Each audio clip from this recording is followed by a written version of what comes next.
ikan emas dalam kolam, ikan gabus berwarna putih. Jangan tidur malam-malam, besok ngantuk badannya, letih. Shalom. Saudaraku yang dikasihi Yesus, kita bertemu lagi dalam YouTube channel Hidup Karena Kasih Karunia Allah.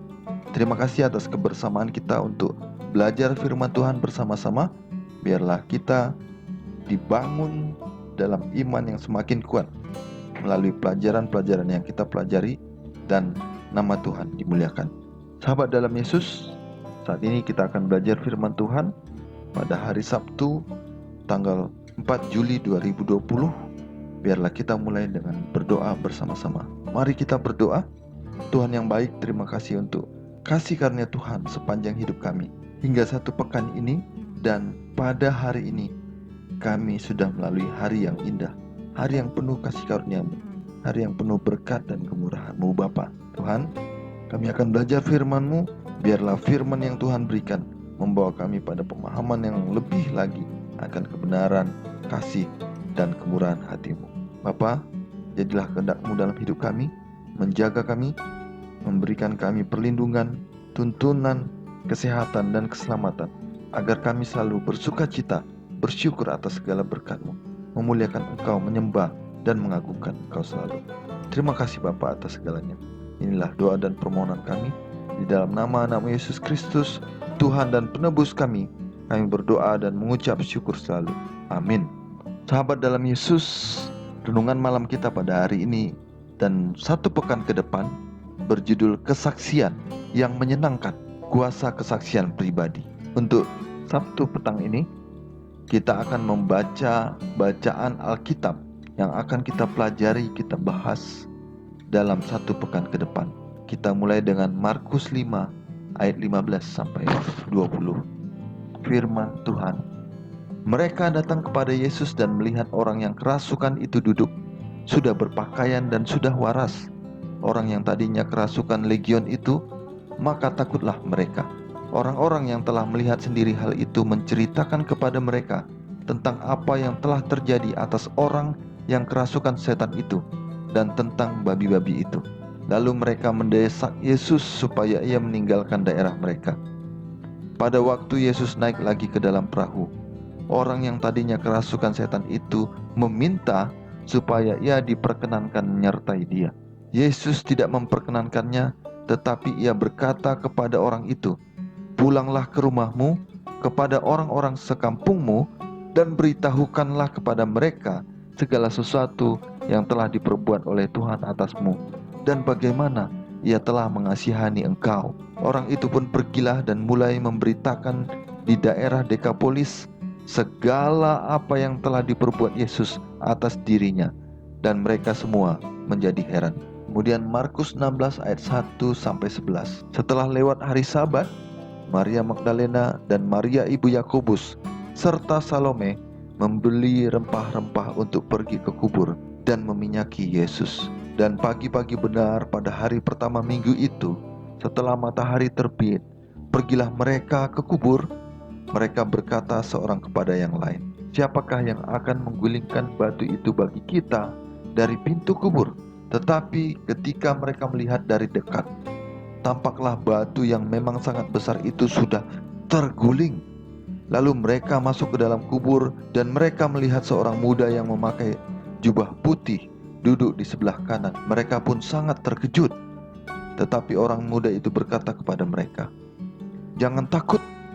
Kamu mencari Yesus orang Nazaret yang disalibkan itu. Ia telah bangkit, ia tidak ada di sini. Lihat, inilah tempat mereka membaringkan dia. Tetapi sekarang pergilah, katakanlah kepada murid-muridnya dan kepada Petrus, ia mendahului kamu ke Galilea. Di sana kamu akan melihat dia seperti yang sudah dikatakannya kepada kamu." Lalu mereka keluar dan lari meninggalkan kubur itu, sebab gentar dan dahsyat menimpa mereka. Mereka tidak mengatakan apa-apa kepada siapapun juga karena takut. Dengan singkat mereka sampaikan semua pesan itu kepada Petrus dan teman-temannya.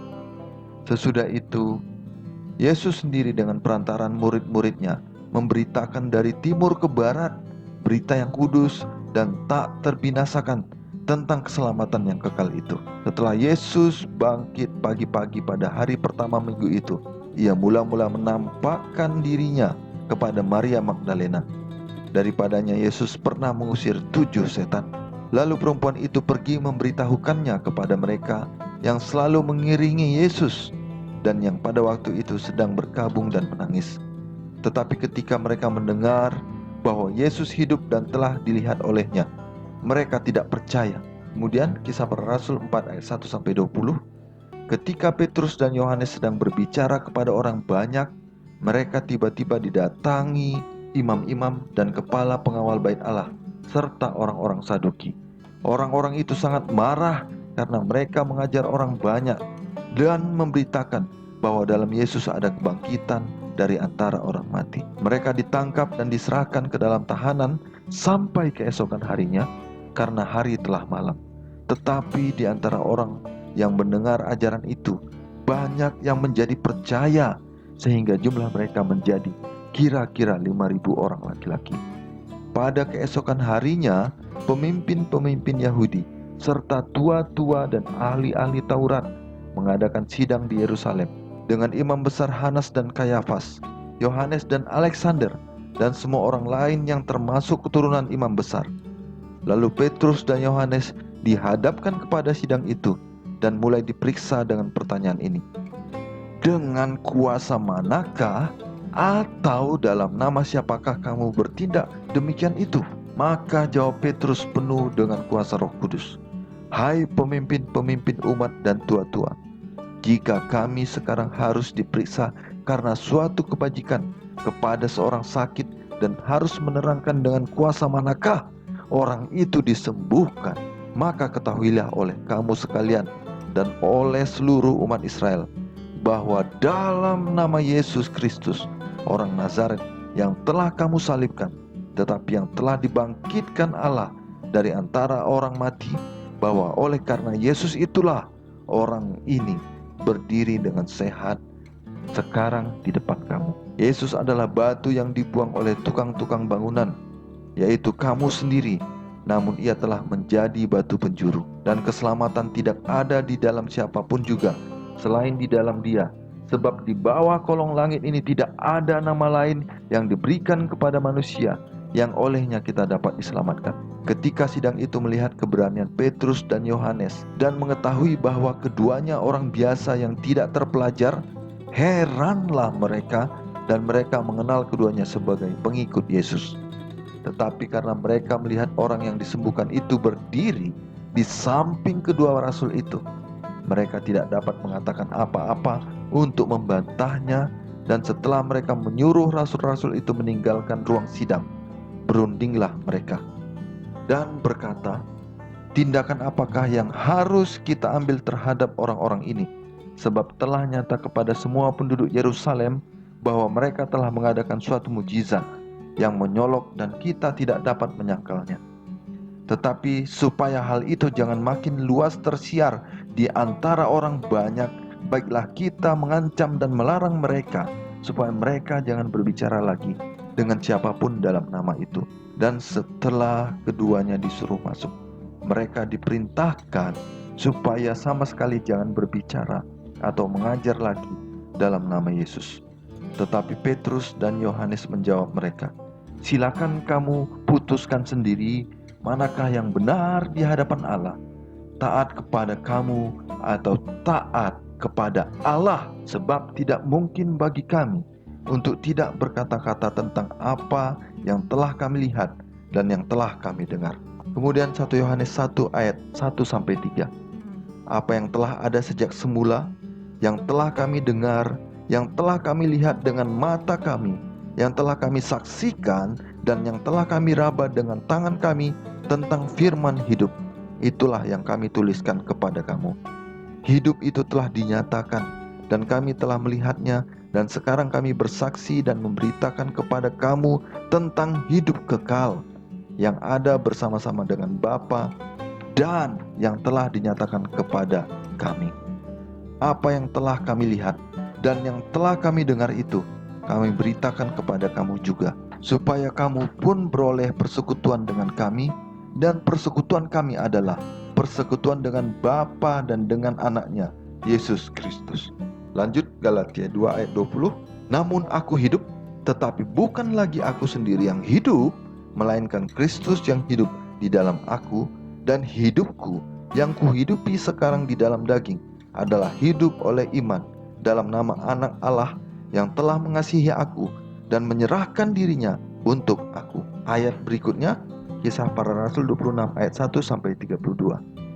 Kata Agripa kepada Paulus, "Engkau diberi kesempatan untuk membela diri." Paulus memberi isyarat dengan tangannya, lalu memberi pembelaannya seperti berikut.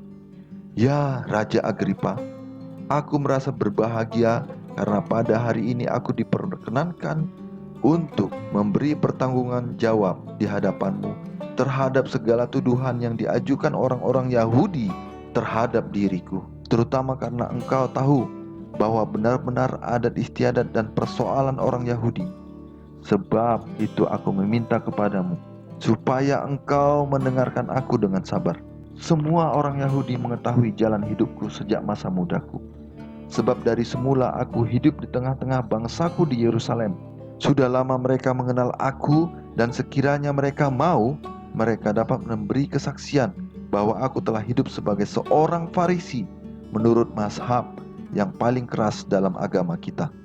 Dan sekarang aku harus menghadap pengadilan oleh karena aku mengharapkan kegenapan janji yang diberikan Allah kepada nenek moyang kita dan yang dinantikan oleh kedua belas suku kita, sementara mereka siang malam melakukan ibadahnya dengan tekun.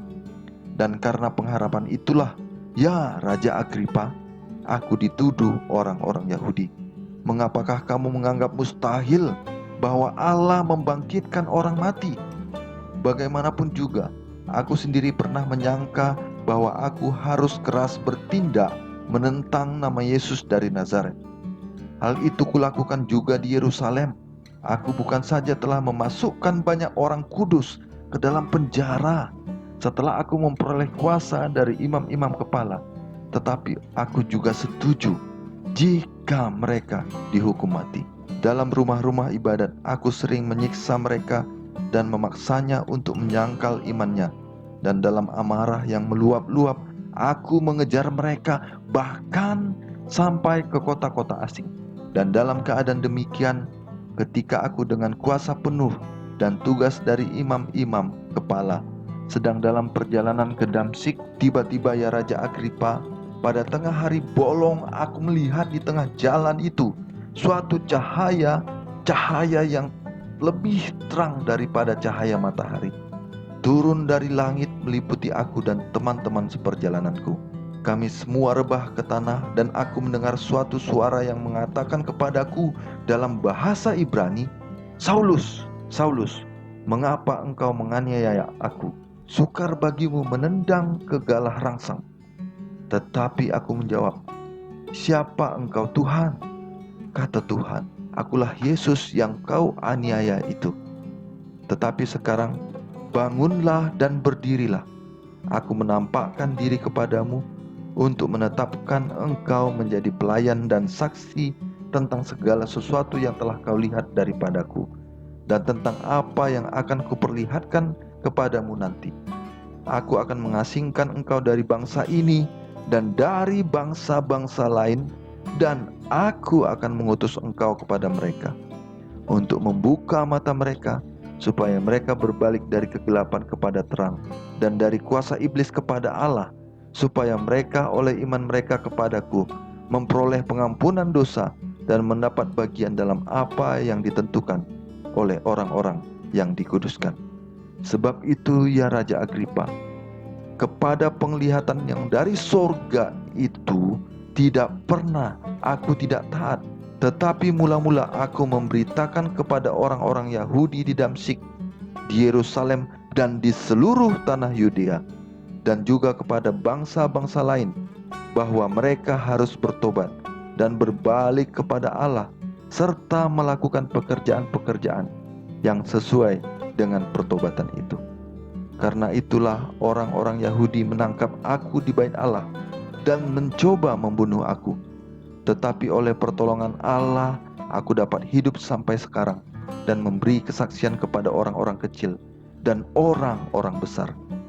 Dan apa yang kuberitakan itu tidak lain daripada yang sebelumnya telah diberitahukan oleh para nabi dan juga oleh Musa, yaitu bahwa Mesias harus menderita sengsara dan bahwa ia adalah yang pertama yang akan bangkit dari antara orang mati, dan bahwa ia akan memberitakan terang kepada bangsa ini dan kepada bangsa-bangsa lain.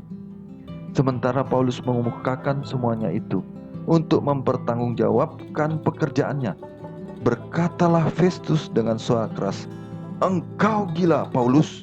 Ilmumu yang banyak itu membuat engkau gila." Tetapi Paulus menjawab, "Aku tidak gila, Festus yang mulia.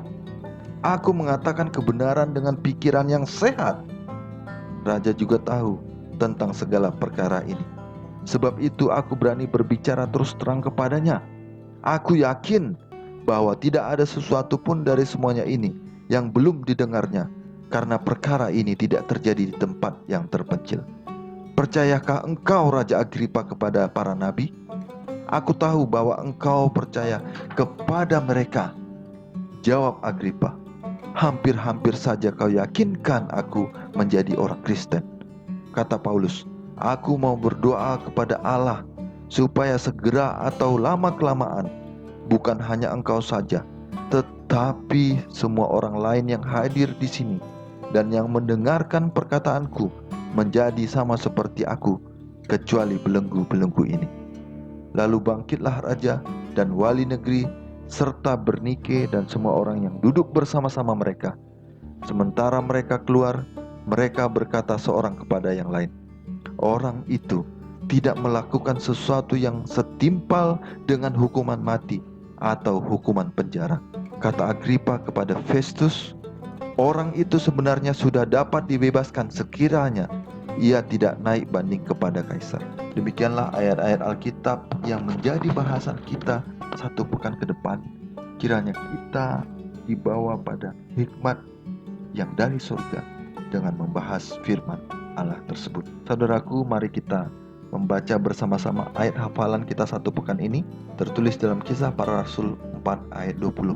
Firman Tuhan, sebab tidak mungkin bagi kami untuk tidak berkata-kata tentang apa yang telah kami lihat dan yang telah kami dengar. Sahabat dalam Yesus, ada kekuatan yang tidak biasa dalam kesaksian pribadi. Ketika hati kita dihangatkan oleh kasih Kristus dan kita diubahkan oleh anugerahnya, kita memiliki sesuatu yang signifikan untuk dikatakan tentang Dia. Adalah satu hal penting untuk membagikan apa yang telah Yesus lakukan bagi orang lain. Adalah hal penting lainnya untuk membagikan apa yang telah Dia lakukan untuk kita secara pribadi. Sulit untuk membantah pengalaman pribadi. Orang-orang mungkin memperdebatkan teologi Anda atau penafsiran Anda terhadap sebuah ayat atau bahkan mencemooh agama secara umum. Tetapi ketika seseorang dapat berkata, saya pernah putus asa tetapi sekarang memiliki harapan. Saya pernah dipenuhi dengan rasa bersalah tetapi sekarang memiliki kedamaian. Saya pernah tidak punya tujuan tetapi sekarang memiliki tujuan. Bahkan orang yang skeptis sekalipun dipengaruhi oleh kuasa Injil. Meskipun beberapa orang mungkin mengalami pertobatan dramatis yang mendadak seperti Rasul Paulus di jalan Damaskus, lebih sering pertobatan terjadi ketika seseorang memiliki pengakuan yang semakin besar akan betapa berharganya Yesus, pengharapan yang mendalam terhadap rahmat-Nya yang luar biasa, dan rasa syukur yang tertinggi bagi keselamatan yang Dia tawarkan dengan cuma-cuma. Kristus secara radikal memfokuskan kembali kehidupan kita. Kesaksian seperti inilah yang sangat dibutuhkan dan dirindukan oleh dunia. Baiklah kita mempelajari firman Tuhan dengan sukacita, damai sejahtera, dan rasa syukur untuk kemuliaan-Nya. Mari kita sama-sama berdoa. Terima kasih Tuhan untuk segala kebaikan-Mu, segala kemurahan hati, segala pertolongan-Mu, segala berkat dan kuasa-Mu Bapa dalam hidup kami. sehingga kami dapat mempelajari firman Tuhan dengan penuh sukacita Bapa. Biarlah Tuhan firman ini menuntun kami pada keselamatan, kehidupan kekal, kemuliaan-Mu, dan kasih karunia-Mu Tuhan. Terima kasih Bapa atas segalanya. Dimuliakanlah Engkau dan diagungkanlah Engkau selalu Yesus dalam segenap hidup kami. Dalam nama Tuhan Yesus, penebus hidup kami, kami berdoa dan mengucap syukur selalu. Haleluya, amin. Pergi memancing saat fajar, pulang siang membawa ikan. Siapa yang rajin belajar, jadi orang sukses kemudian. Horas.